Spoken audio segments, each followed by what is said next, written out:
Hey everybody, this is a piece from the back of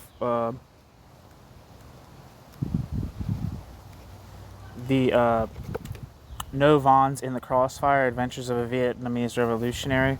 I'm not sure who's writing it. I'm going to assume it's Ken Nab, but maybe it's not. I'm not sure. But it's titled Notes on Stalinism and Trotskyism. It could be either by Helene Fleury, Hilary Horrocks, Ken Nab, or Naomi Sager. But either way, let's party. Note on Stalinism and Trotskyism. For those who are not familiar with the international political background of No Von's story, it may be helpful to make a few remarks about Stalinism and Trotskyism and to outline some of the twists and turns of the Third International under Stalin's control. The Russian Revolution of 1917 consisted of two relatively distinct phases. The, quote, February Revolution, end quote, was a series of largely spontaneous popular struggles beginning in February and continuing over the next several months. The, quote, October Revolution, end quote, was essentially a coup d'etat carried out by the Bolshevik Party under the leadership of Lenin and Trotsky. The Bolsheviks had a reputation as radical revolutionaries, due in part to their having been one of the few leftist groups to oppose World War I, but once in power they repressed grassroots radical tendencies and morphed into a new ruling class. Although they changed their name to, quote, Communist Party, end quote, in 1918, the system they created had nothing to do with communism in the true sense of the word. It was simply a cruder and more concentrated version of capitalism. Private ownership was replaced by state ownership, but capitalism itself, the system of commodified social relations, was in no way eliminated. The workers who were formerly exploited by a multitude of private capitalists were now exploited by a single all-owning capitalist enterprise, the state. Although this process was complex and gradual, the transformation had become pretty clear by 1921, when the revolutionary Kronstadt sailors were crushed by the, quote, communist, end quote, regime under the direct leadership of Trotsky. See Volin's The Unknown Revolution and Maurice Brinton's The Bolsheviks and Workers' Control, 1917 to 1921. I will have you know that Maurice Brinton's book is on this channel. Following Lenin's death in 1924, the Communist Party faction led by Stalin became increasingly powerful to the point that Trotsky was put on the defensive and eventually expelled from the party and forced into exile. I believe Trotsky was expelled from the Communist Party in 1927 and expelled from the Soviet Union in 1929. Originally, I think, going to Kazakhstan and then Turkey. Stalin then imposed the various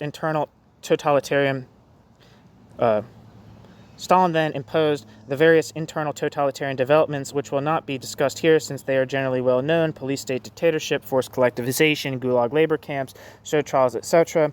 Good accounts of this process include Boris Souvarin's Stalin, A Critical Survey of Bolshevism, Ante Siliga's The Russian Enigma, and Victor Serge's Memoirs of a Revolutionary.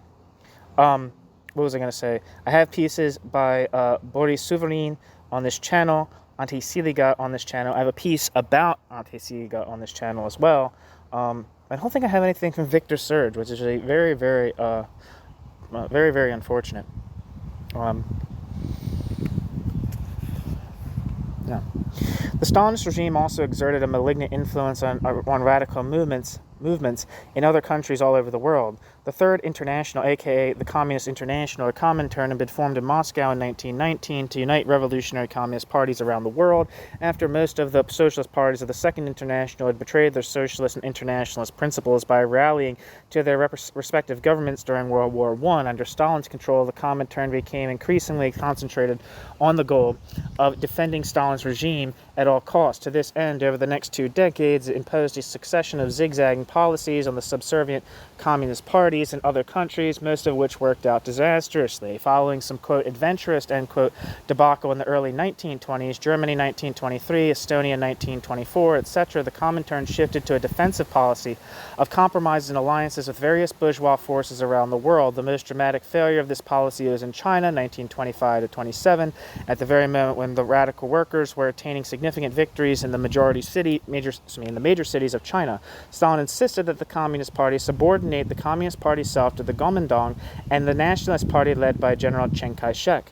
When the workers of Shanghai had taken over the city in April 1927, the communist leaders thus urged them to welcome Chiang Kai-shek's army and to turn in all their weapons. When they did so, Chiang's army entered the city and massacred the radical workers by the thousands. See Harold Isaac's The Tragedy of the Chinese Revolution.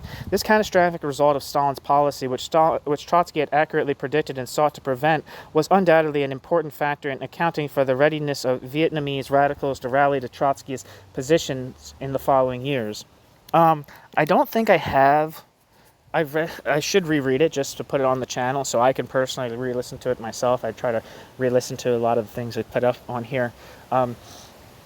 Robert J. Alexander has a thing on, has a section, of course, on Trotskyism in China in his book, is it World Trotskyism or International Trotskyism, documentary history.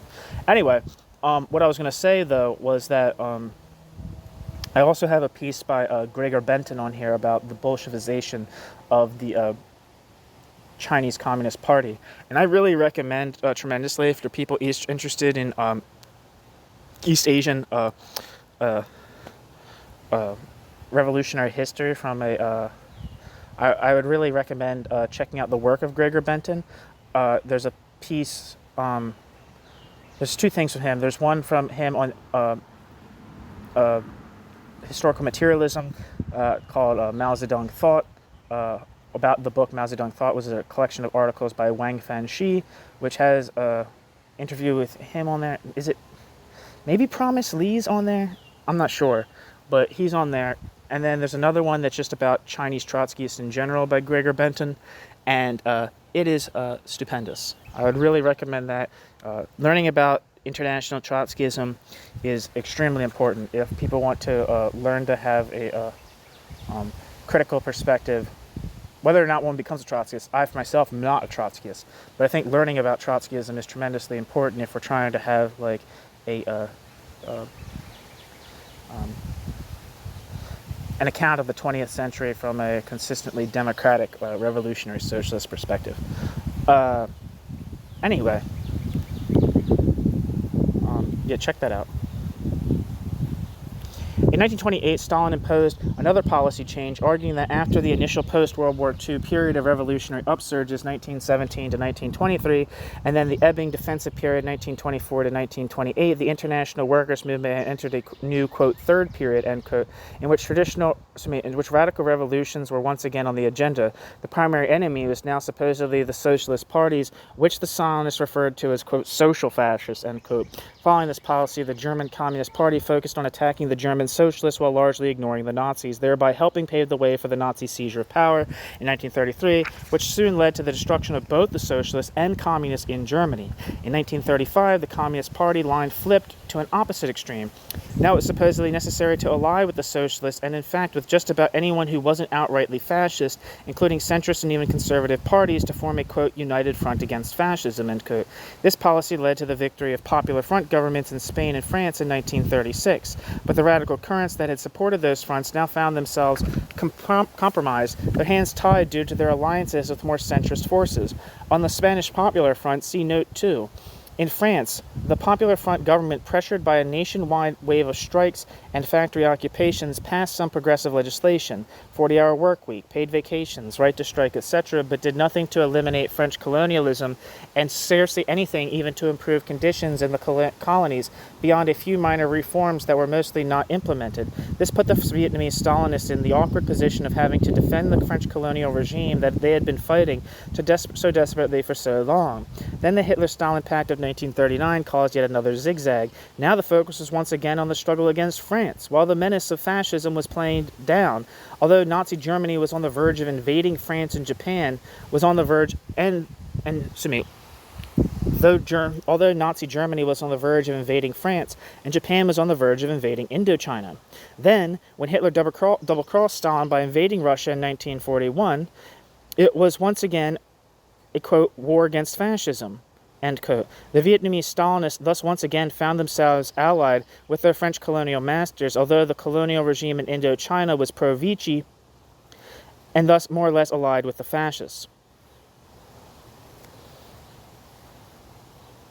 Then, in the power vacuum following the defeat of the Japanese in 1945, at a time when the Vietnamese people were in a position to prevent any significant French forces from re-entering the country, France was recovering from years of Nazi occupation and demoralized by the Vichy regime's collaboration with the Nazis, and most of its armed forces were halfway around the world. The Stalinist leader Ho Chi Minh made a succession of compromises with the Americans, the British, and the Chinese, and the French, which enabled him to augment his power, destroy the Trotskyists and other potential rivals, and assume total control over the nationalist forces, but which at the same time enabled the French forces to re-enter the country, thereby leading to 30 more years of war to obtain the national independence that might well have been won in 1945. Only in 1975 was the country finally liberated from its foreign masters while remaining subject to an indigenous Stalinist dictatorship.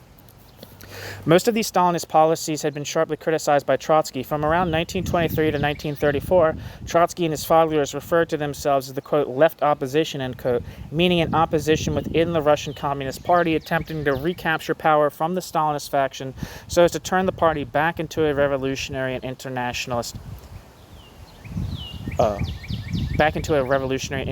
direction.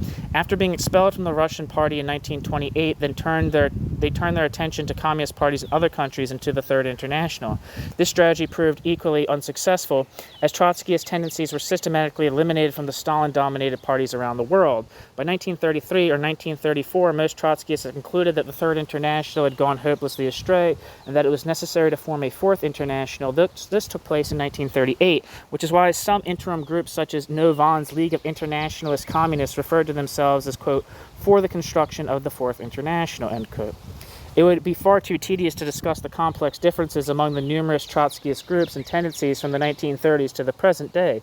Suffice it to say that since Trotsky was himself directly implicated in the process of the Communist Party becoming a counter-revolutionary force within Russia, and since Trotsky never recognized that party had evolved into a new bureaucratic ruling class, Trotsky's attempts to push the party to resume a revolutionary international policy were bound to fail. Quote, Trotsky was doomed by his basic perspective, because once the bureaucracy became aware that it had evolved into a counter-revolutionary class on the domestic front, it was bound to opt for a similarly counter-revolutionary role in other countries, end quote. Guy Debord, The Society of the Spectacle.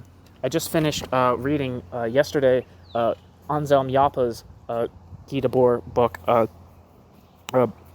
other day, Anselm Yappa's Guy Debord book. I don't know when it'll be put up onto the channel, but you should definitely check that out. Where am I? This is why Trotskyist polemics, however radical Trotskyist polemics may seem in some regards, always end up floundering back into the same lame conclusions. Stalinism is criticized in many ways, but in the final analysis, Stalinism is still considered to be, quote, progressive, end quote. That's absolutely true. That's people who still claim to be Trotskyists, like minority groups that still claim to be Trotskyists, while bucking against that conclusion of Trotsky. Which he wouldn't have put it as blunted terms, but in the basics, that's absolutely true of Trotsky. Those groups, such as the International Socialists or Third Camp Trotskyists, were definitely like extreme minorities within the world of international Trotskyism. Even if now it seems like particularly international socialist Trotskyism is pretty conservative and conventional, at least on its analysis of Eastern Europe. It was very much more radical than Orthodox Trotskyism, and made it pariah for that reason. For a long period, I don't know what their state is now, but for a while, like the Mandel, Pablo, like Orthodox Trotskyist Fourth International, definitely viewed people like Tony Cliff as falling outside of the Trotskyist tradition.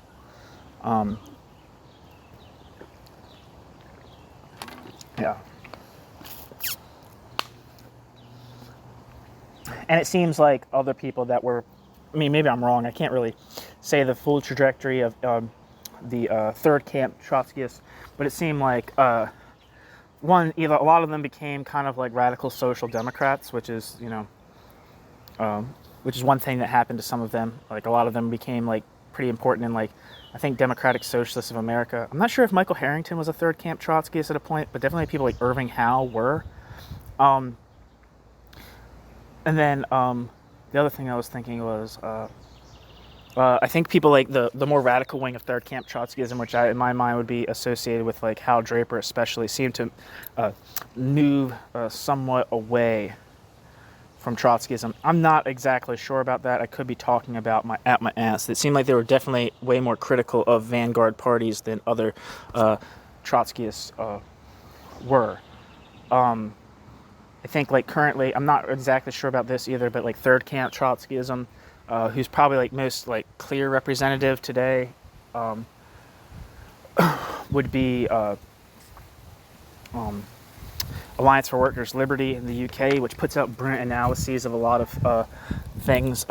It seems like, at least under Matt Gomna's leadership, that seems like who's like kind of like the figurehead of all, not the figurehead, but like the person who's like kind of like the main thinker that the Alliance for Workers' Liberty is associated with is way more Shachtman-ist than Draper-ist or Carter-ist. But I mean, I'm not sure. I'm talking out my ass, but it seems like what was I gonna say? I don't even know where I was going with any of that. But yeah, the mainstream of Trotskyism certainly did view Stalinism as progressive, and viewed its conquest of Eastern Europe as progressive. Anyway, this is why Trotskyist polemics, however radical they may seem in some regards, always end up floundering back into the same lame conclusion. Stalinism is criticized in many ways, but in the final analysis it is considered to be, quote, progressive, end quote. Stalinist regimes are referred to as, quote, degenerated worker states, end quote, or, quote, deformed worker states, end quote, implying that the socioeconomic system is basically fine. It's just that it's poorly guided by a faulty political leadership, which needs to be replaced by a correct leadership a la Lenin and Trotsky. That's absolutely true. The concept of, in Trotskyism, they believe that the revolutions that were necessary in the Stalinist states were not social revolutions, but political revolutions, right? So, like, maintaining the economic base of those societies, which was ostensibly socialist, and replacing the bureaucratic leadership and introducing, more democratic measures from the top down. That was the kind of the notion of a political revolution, even if it was like if it was like the pressure for it was from below. It was basically a changing of guards was basically what was advocated, whereas people who embraced third camp positions or state capitalist positions viewed the revolution that was necessary in Eastern Europe as a social revolution.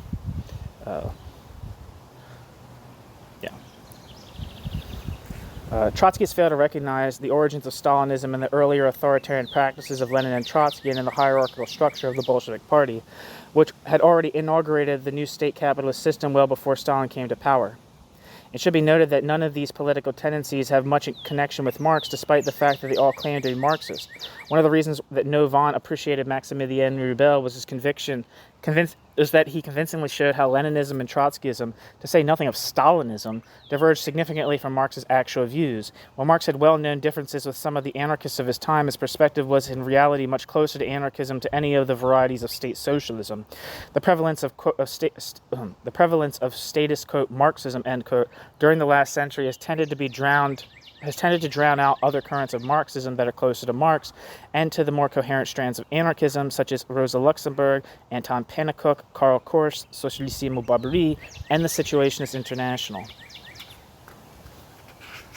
Thanks for listening.